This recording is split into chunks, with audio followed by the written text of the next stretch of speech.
Hi there. Today I will bring you a story about a dog named Bruno. Bruno is a big furry dog with a very big appetite. He loves food more than anything else in the world. But sometimes, Bruno's love for food gets him into trouble. This book is all about Bruno's funny adventures. Along the way, Bruno learns some important lessons about knowing when enough is enough. Coot. Get ready to laugh, learn, and have lots of fun as you read all about Bruno's exciting, food-filled adventures. This video, titled Bruno the Greedy Dog, is a copyrighted work of Nourizan Mohammed. In a small village lived a dog named Bruno. Bruno wasn't just any ordinary dog. Bruno was known for one thing. He was always hungry. He loved food more than anything else. Whoa. He never felt full no matter how much he ate. Every morning, he trotted through the village with his nose in the air, sniffing for delicious treats. Whoa. His eyes sparkled at the thought of a feast, and his tail wagged like a windmill. Bruno's mind was always on food. That afternoon, as Bruno wandered past the butcher's shop, something caught his eye. It was huge, it was juicy, and it was all his. A giant, meaty bone lay on the ground, glistening in the sunlight. Oh, yes! Bruno's eyes nearly popped out of his head. The biggest bone ever! It's all mine, and no one else will have it. He grabbed the bone in his mouth with a triumphant growl, wagging his tail so hard it looked like it might fall off. This will last me forever, Bruno thought gleefully. Bruno sprinted down the village streets with the massive bone clutched between his teeth. The villagers barely saw him as he zipped past. Quote, "Look at him go," laughed the baker. "That dog's faster than a speeding bullet." Quote, "This is mine, all mine," Bruno thought, his tail wagging furiously as he imagined gnawing on the bone for days. Bruno dashed toward the outskirts of the village, where a narrow wooden bridge crossed a sparkling river. The bridge creaked under Bruno's weight as he carefully tiptoed across, the giant bone still clamped between his jaws. "Careful, Bruno. Careful, careful," he whispered to himself, not wanting to lose the bone. Below him, the water shimmered, and the sunlight danced on its surface. But Bruno wasn't paying attention to the beauty of the river. He was too focused on his bone. As Bruno crossed the middle of the bridge, he glanced down at the water. His eyes widened in surprise. There, staring up at him from the river, was another dog, a dog with an even bigger bone in its mouth. "How can that dog have a bigger bone than mine?"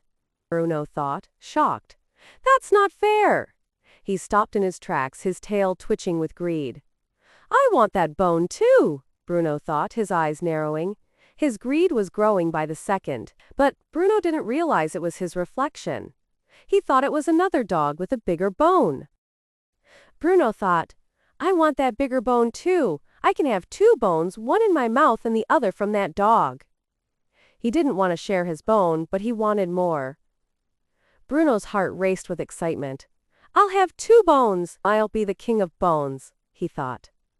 Without thinking twice, Bruno decided he had to bark at the other dog, scare it away, and steal that even bigger bone. "Get ready to be boneless, you fake dog," Bruno grumbled.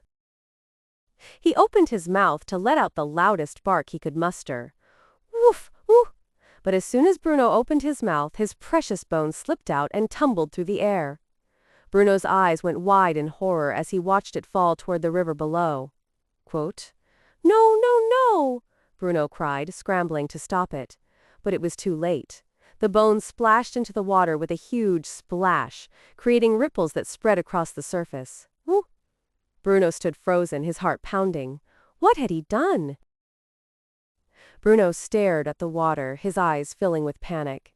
The bone, his beautiful, juicy bone, was gone, sinking deeper into the river until it disappeared entirely. "Come back!" Bruno barked desperately, but the bone was gone for good. Has been. His ears drooped, and his tail hung low. All because of his greed, he had lost the best thing he ever had. Hoo-hoo! The reflection in the water stared back at him, but this time, it didn't seem so exciting. Now it just showed a sad, foolish dog. Bruno slumped down by the edge of the bridge, staring into the now calm water. His heart felt heavy, and his stomach was no longer hungry. I had everything I wanted, he muttered sadly to himself. And now I have nothing. Felt hunger. All because I was too greedy. Huh. Tears welled up in Bruno's eyes as he realized the mistake he'd made. If only he had been happy with what he had. With a heavy heart and slow pause, Bruno made his way back to the village. The once cheerful dog now looked defeated. His head hung low, and his tail barely wagged. Hoot. For the first time, Bruno had learned what it felt like to lose something important. Happened, says. He realized that being greedy had cost him everything. Bruno never forgot the lesson he learned that day. Greed doesn't make you happy. It only makes you lose the things that truly matter. Being happy with what you have is the best way to stay happy. Too much of anything, even treats, can lead to trouble. Likes teen. Like Bruno, we should remember that a little is just enough, and sharing what we have makes life even sweeter.